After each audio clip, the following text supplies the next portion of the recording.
Maybe if I don't move. Don't move. I have to move. I can't see. My glasses. No. Okay. Remember this. Okay. We're in the Easter spirit. Okay. I know you learn about legends in school. Okay. Legends are not true. And the story I'm getting ready to tell, there's nothing in the Bible that says that this is true. But in the spirit of Easter, I would like to think that this legend has some truth to it. Okay? Have you ever heard of the legend of the dogwood tree? Okay. It's perhaps one of the oldest legends of the Christian era. That in the time of Jesus of Nazareth and the crucifixion, the dogwood, which is now a small tree that blooms around Easter time, was the size of a mighty oak tree, very strong and firm, and it was chosen as the timber or the wood for the cross that Jesus was persecuted on. This story is not found in the Bible and the author's unknown, yet generation after generations of people have told and retold this legend of the dogwood. So it's really persistent. Now remember, this is not factual. Okay? According to the legend, to be used for such a purpose as a crucifixion greatly distressed the tree.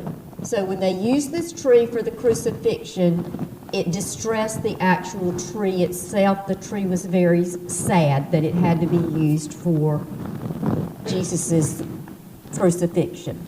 Nailed upon it in his compassion, Jesus sensed the sorrow, the sadness, and the suffering of the tree, and in his mercy assured the tree that it would never be used for that type of purpose again. Dense and fine grained, the dogwood timber has been highly prized over the years for small projects.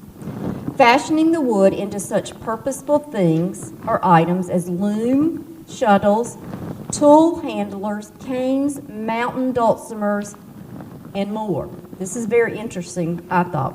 Peeling off the bark and biting the twigs, early pioneers could use the dogwoods to scrub and brush their teeth. But the dogwood tree was never again to grow as large and mighty as it had at one time.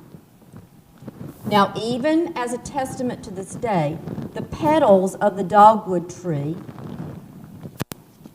okay, and I want you to look at the petals, okay?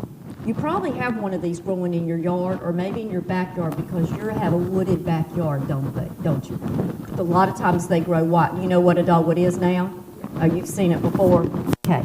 So the petals themselves. Notice the petals bear a reddish stain,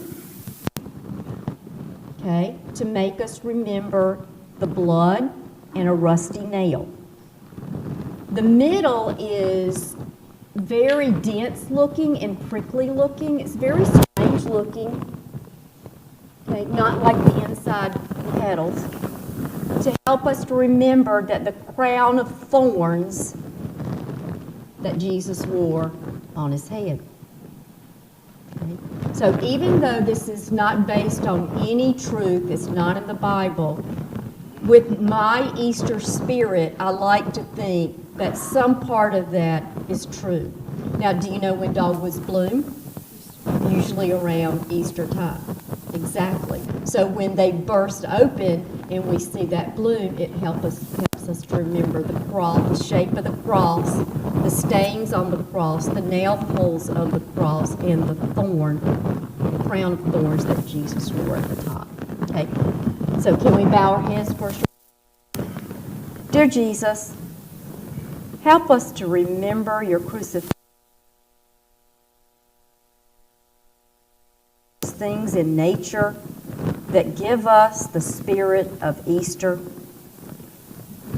We say these things in your most holy name, and all that you said